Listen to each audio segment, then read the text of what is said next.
Nothing limits intelligence more than ignorance. Nothing fosters ignorance more than one's own opinions.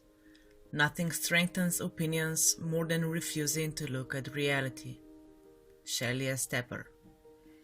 In other words, nothing is easier than self-deceit.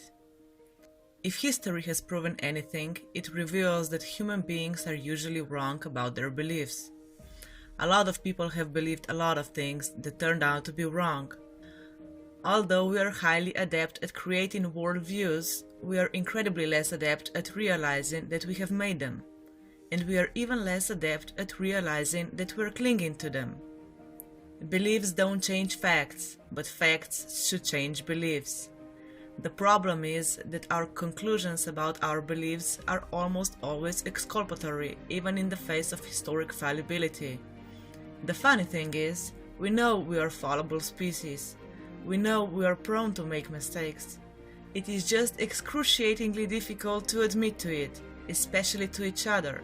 What we need then is a ruthless but effective method of questioning our perception of reality. Most of what we think is true is actually confabulation, fabricated memory believed to be true. Confabulations are not true, but the brain doesn't know that. All it knows is the cultural narrative.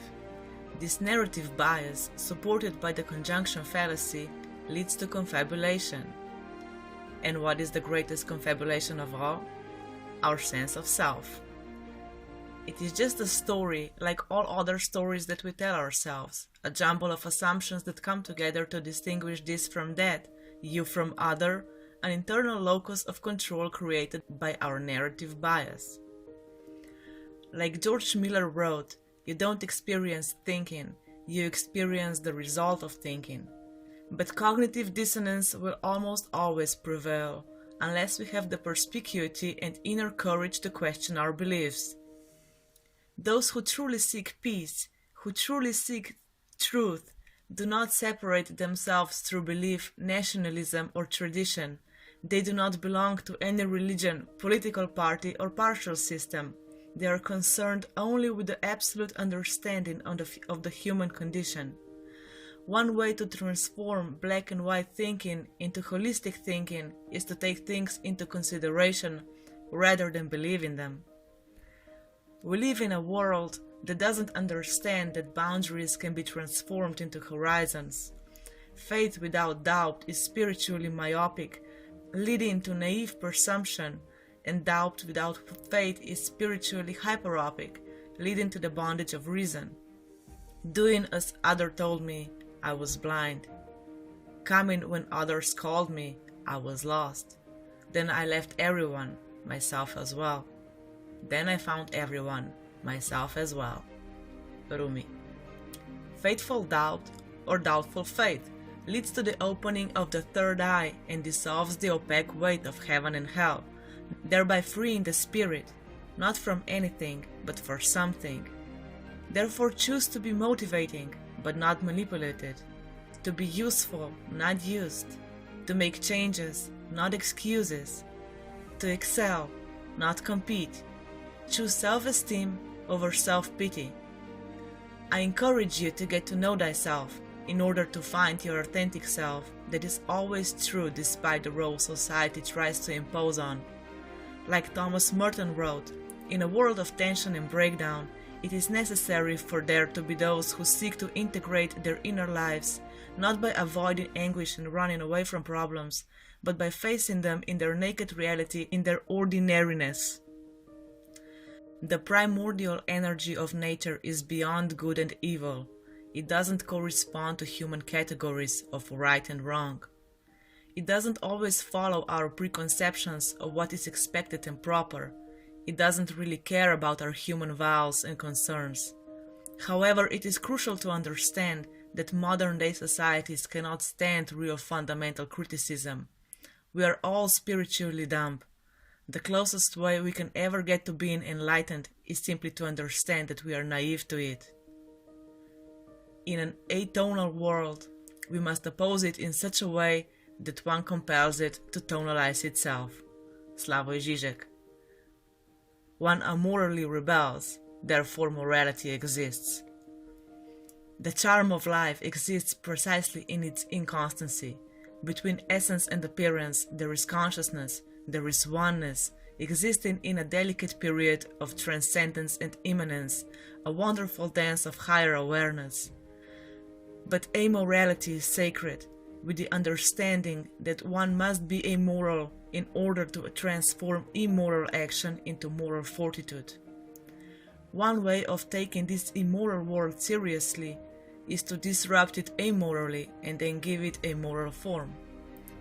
Dionysian, such art is jest and madness, mockery and frenzy, tomfoolery and balderdash, tautology and malapropism, but it balances the Apollyon forces of order, rigidness, ennui, apathy, reason, contentment, logic, and boredom, resulting in an ever-playing field of open-ended meta-realization. Openly declare to the world, you can have your moral high ground, I'll stick with my amoral middle ground and astonish you all.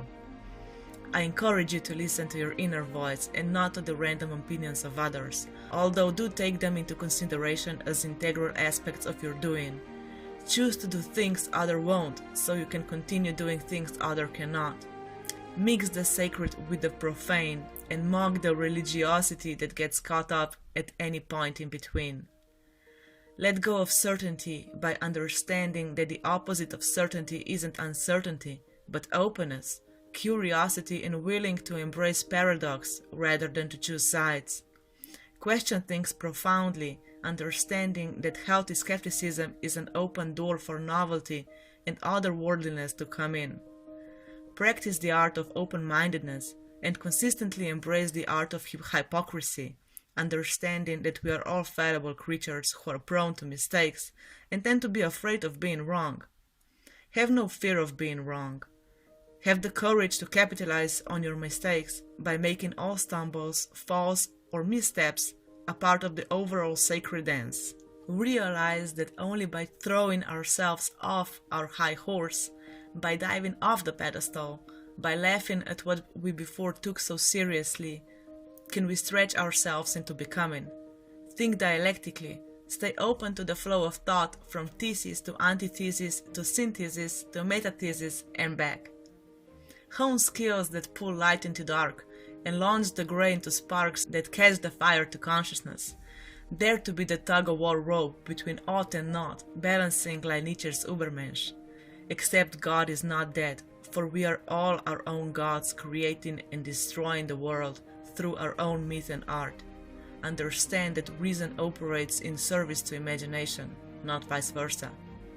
Become a proactive citizen by promoting radical egalitarianism, thus curing the system of nature deprivation and anoia, the disease of the soul that results when we forget our partnership in the sacred community of being.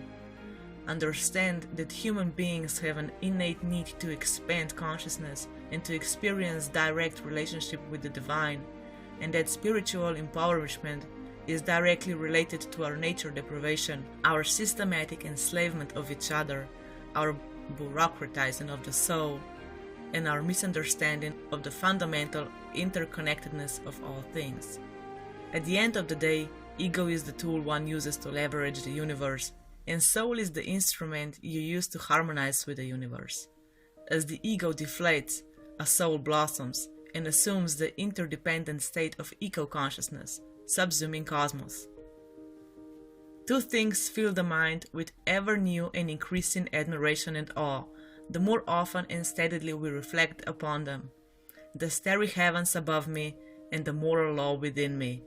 I do not seek or conjecture either of them as if they were veiled obscurities or extravagances beyond the horizon of my vision.